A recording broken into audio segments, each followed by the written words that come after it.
Marks the first day of class for New York City public school students. Yeah, and after summer months, staying up and sleeping in may be hard for families to get back on these sleep schedules, right? So joining us now is Dr. Michael Breus, better known as the sleep doctor. Yeah, he's a clinical psychologist and a fellow of the American Academy of Sleep Medicine. Dr. Breus, good morning to you. How you doing?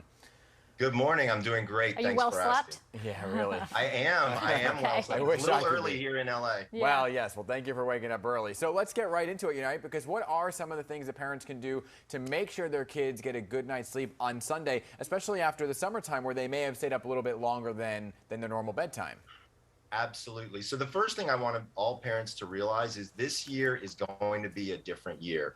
There's some children who will slot right in and do just fine, and there are other children who may be nervous about going back to school. And so remembering that this is at times of heightened depression and anxiety is important, especially for young kids who may not understand sort of what's going on.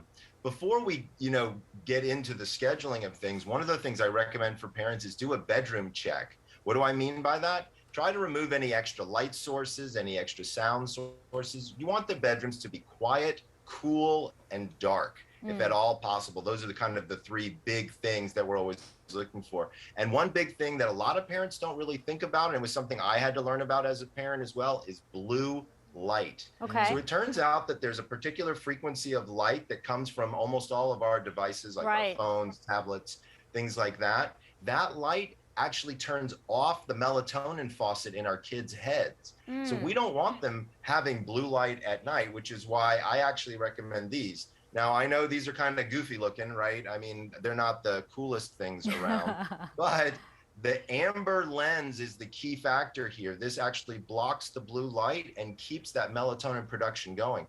So your children can still play their video games if they're wearing these and still be able to get some level of okay, so that's a bit of a balance. Interesting. Because that can be hard, taking those Absolutely. videos away. Hey, let me ask you, how much sleep should kids be getting each night? yeah. I know it differs for age ranges. It does. And so when we're looking at preschoolers, which are about 3 to 5, they need anywhere from 10 to 13 hours a night. That would include the nap.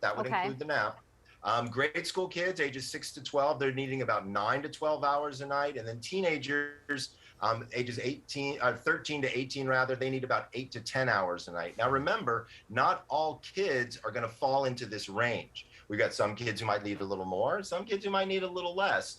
Look at your child and see how are they functioning. That will give you a great idea of what's going on with their sleep. Well, and how many for an adult? I'm just kidding.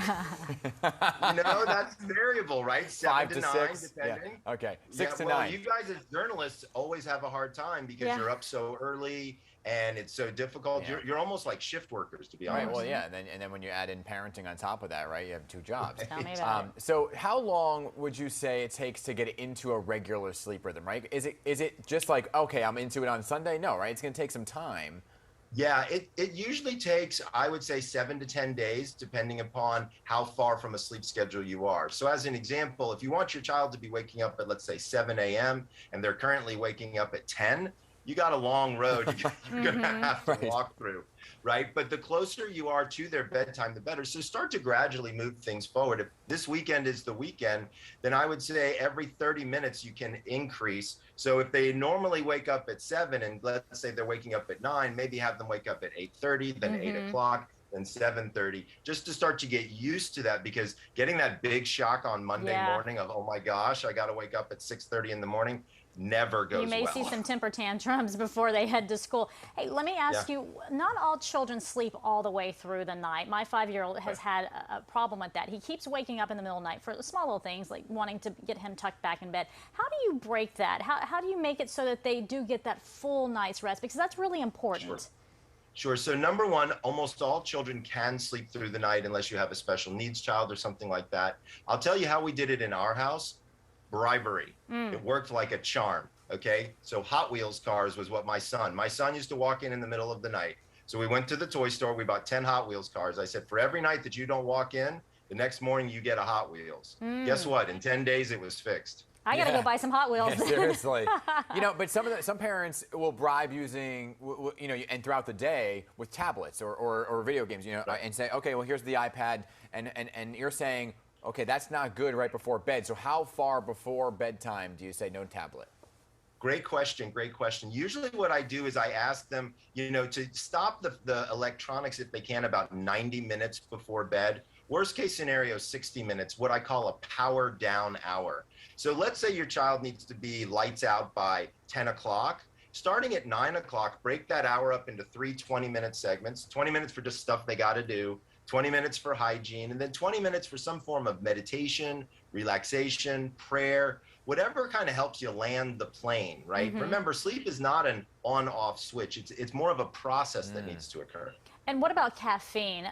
Should you stop that at a certain time of the day, say sodas, energy drinks, things like that? Yeah, I usually have a shot of espresso right before I go to bed. So no on the espresso right before bed. So here's the deal is children don't need caffeine. We're talking primarily about kids at this point. Caffeine has no nutritional value whatsoever. I would argue that nobody under the age of 18 should have caffeine, period. It's easily the most abused substance out there, and it has a dramatic effect on sleep. If you're an adult and you want to use caffeine, go for it. But here's some interesting information. The half-life, meaning half of the caffeine is still in your system 6 to 8 hours later. Yeah. Really? So if you stop drinking caffeine at 2, at 10 o'clock, 50% of the caffeine is still on board. Yeah. Well, that's good to know. See, everybody has made fun of me, doctor, because I have always said, okay, people are like, oh, have a cup of coffee with me at 2 o'clock. And no, I can't do it. I got to go to bed earlier than everybody else. All right, Dr. Especially journalists who are on the morning shift. I work with a ton of you guys, and you're 100% correct. Yep. You're better off being decaffeinated 100% than doing any caffeine at any particular time, because it will have an effect on the quality of that sleep. Do we have time for one more that's question? why I drink hot water only. I just have a quick That's question good. unrelated to children. Help me understand this. Is it true, though, I made a joke about the shot of espresso. Is it true if you drink a shot of espresso and then take a nap, like a 20-minute nap, when you wake up, that you're going to have that jolt of energy and it won't be hard to wake up? So I call this the Nappa Latte, all right? So this is a technique that I've used for a long time with people. And believe it or not, there's some new products that are coming out that will actually help people do this. But yes, you can take a stimulant, then do a 25-minute nap, wake up from that nap and have a tremendous amount of energy. But you need to be careful not do that too late in the day. Because if you do that at 5 o'clock, you're probably not going to be able to fall asleep at night. Because caffeine stays in you. Got it. All right, great, very valuable information. Dr. Michael Breus, thanks for being with us today. Thanks for having me, guys. You're great. We want to have you back. Yeah, we love talking about sleep. Fantastic. Thank you. All right.